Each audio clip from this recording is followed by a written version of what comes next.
안녕하세요, 자덕 형 누님 그리고 아우님들. 설악대회 이후로 2주가 지났습니다.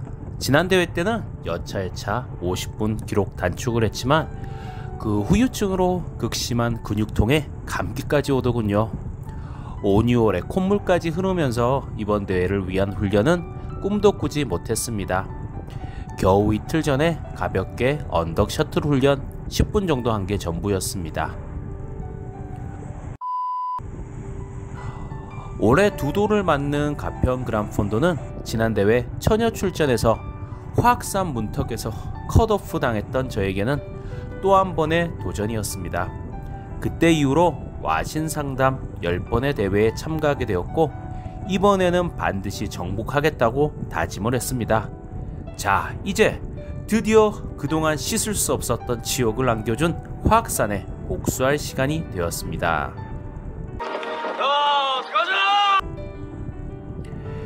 경기 전날 가평에서 가까운 춘천에서 마임 페스티벌을 한다는 소식을 듣고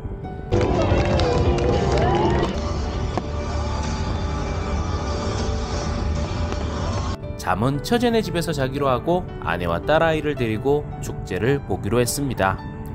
아이는 생전 처음 보는 마임 공연이 너무 재밌었다고 했고 아내와 저도 조금은 늦은 시간까지 축제를 즐겼습니다. 그런데 하필이면 사실 아침부터 왼쪽 눈에 이물감이 계속 들었는데 알고 보니 다래끼가 났던 것이었습니다. 병원을 갈 수도 약을 살 수도 없는 시간이었습니다. 눈은 점점 더 불어서 새벽에 일어났을 때는 도저히 렌즈를 착용할 수 없을 정도였습니다. 글러브 박스에서 오래전에 썼었던 도수가 있는 레이벤을 찾았습니다. 찬밥 더운밥 가릴 때가 아니었습니다. 아마도 제가 그란폰도에서 최초로 패션 선글라스를 끼고 자전거 탄 사람이 아니었나 싶습니다. 왜 저래? 이제 겨우 2회차를 맞이했지만 제한된 경험만으로도 가평 그란폰도는 꽤나 잘 준비된 모습을 보여주었습니다. 코스 도처에서 여러 자전거 정비 차량들이 일사불란하게 자전거 수리를 지원해 주셨고 제 개인적으로도 올해까지 전국적으로 10번 이상 대회에 참가해 봤지만 이런 이동식 정비 서비스 지원은 가평대회가 유일한 것 같습니다. 아직 시합이 시작하기도 전이었지만 출발 전 몸이 좋지 않은 참가자분들을 위해서 의료진들이 방송을 통해 적극적으로 의료 서비스를 안내해 주셨습니다. 저 또한 눈이 부어서 항생제를 처방받을 수 있을지 여쭤보았지만 다래끼에 쓰는 마이신은 다른 앰뷸런스에도 확인해 보시고 나서 없다고 하셨습니다. 그 대신 식염수로 눈을 세척해 주시고 여분의 안약도 챙겨 주셨습니다. 아, 화학산 이름만 들어도 악소리 나는 그곳. 제 생각엔 우리나라에서 제일 힘든 어필이 아닐까 싶습니다. 실제 UCI 1등급 어필인 화학산은 천상계 형님들에겐 본인들의 기량을 마음껏 뽐낼 수 있는 쇼케이스 성지가 아닐까 싶습니다. 물론 저 같은 자린이들에겐 생지옥이 아닐까 싶기도 하더라고요. 작년에는 도저히 페달링을 할 수 없어서 끌바를 시전했고 보급소를 100m 남겨두고 회수버스랑 트럭이 다가왔습니다. 올해는 진짜 화학산 정복 하나만 보고 대회에 참가했습니다. 2주 전 설악 메디오도 완주했겠다 자신은 있었습니다. 웃음기 사라질 것.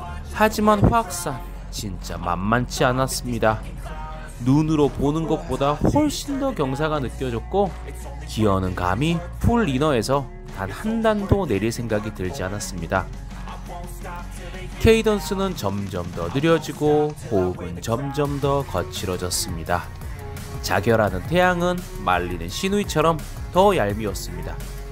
코스 내내 그늘이 거의 없었던 해발 84m에서 886m까지 평균 경사 10%의 화학산은 모든 참가자들의 한계를 지독하게 시험했습니다. 그래도 1년 마일리지가 있어서 그랬는지 다시 돌아온 화학산은 올해는 끌바 없이 겨우 도착하긴 했습니다. 화학산 다운힐은 급경사의 급커브 구간이 많아서 올라올 때만큼이나 내려가는 것도 쉽지 않았습니다. 참가자분들은 모든 커브 구간에서 자연스레 감속을 할 수밖에 없었습니다.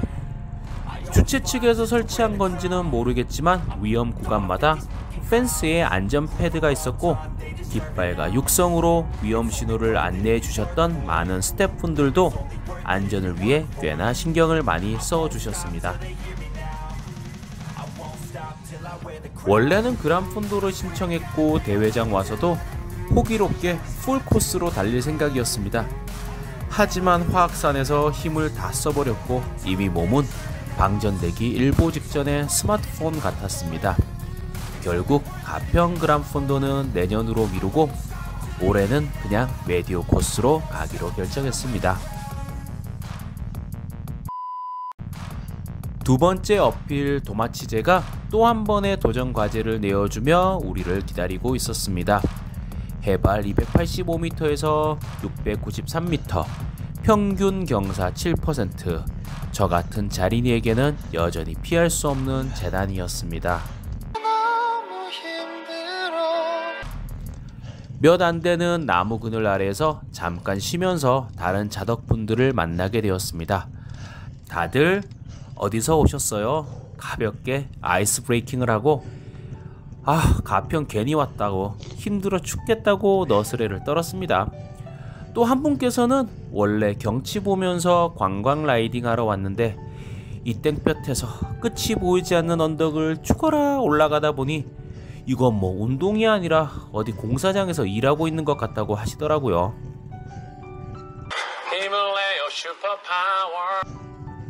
설악 그란폰도가 사실 우리나라에서 가장 힘든 대회인 건 인정합니다. 하지만 메디오 폰도만 놓고 봤을 땐 개인적으로 가평 메디오가 초반부터 화학산이 어서와 이런데 처음이지 하고 있어서 그런지 제일 힘들지 않았나 생각이 듭니다. 그러시겠죠.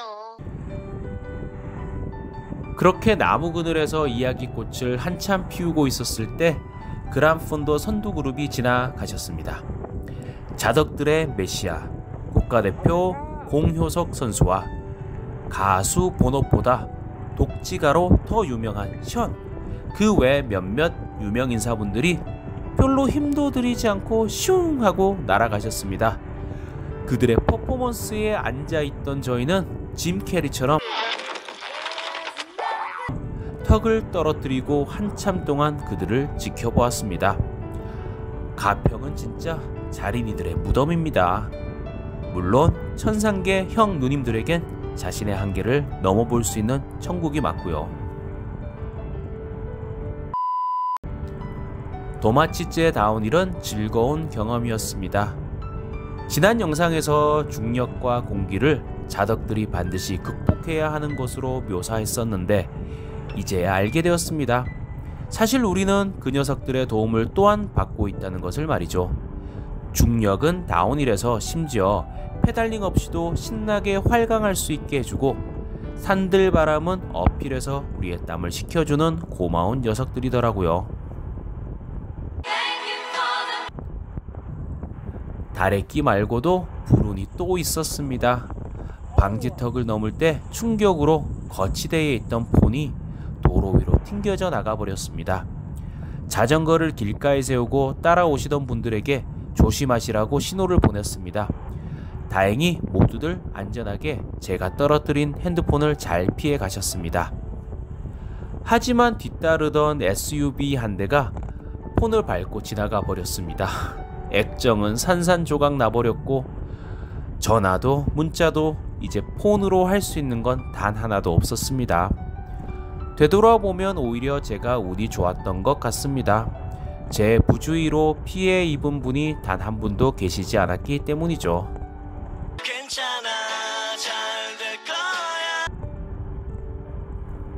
코스를 완주하고 처제네 집 주소를 다시 확인하기 위해서 자원봉사자 아주머니께 부탁을 드렸더니 흔쾌히 전화를 빌려주셔서 집사람이랑 통화를 했습니다. 폰 없이 익숙하지 않은 길을 운전해서 식구들에게 돌아가는 것이 약간은 불편했지만 그래도 지난 대회 컷오프 당했던 코스를 겨우겨우 완주했다는 사실에 뿌듯함을 숨길 수가 없었습니다. 일면식도 없었던 몇몇 자덕분들께서 종합운동장 입구에서 수고하셨어요 라고 응원해 주셔서 너무 감사했습니다.